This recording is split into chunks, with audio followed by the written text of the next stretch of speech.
Comme les autres adolescents, Anne-Catherine Couillard croyait que le confinement printanier ne serait que passager. En ce début de 2021, elle considère que les jeunes sont les grands oubliés de la pandémie. Si je le faisais pas, il y avait personne d'autre qui pouvait le faire à ma place, puis que c'était important que le gouvernement ait une vision de la jeunesse. L'immense pression exercée par l'école et nos si précieux apprentissages crée des problèmes collatéraux encore plus graves que le virus lui-même, écrit l'élève de 4e secondaire. C'est important de socialiser puis d'être en société pour grandir en tant que personne. Euh, Surtout à l'adolescence, c'est très, très important de voir ses amis parce que c'est comme ça qu'on peut bâtir notre identité.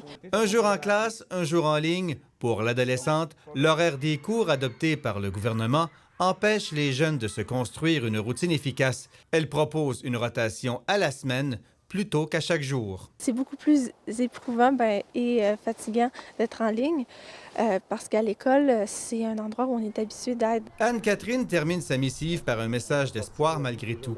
De la même manière que les générations de la guerre ont su le faire, nous bâtirons le monde de demain. Nous en sortirons plus forts et plus unis en tant que société. Ça a évidemment joué sur notre créativité, aussi sur nos idées.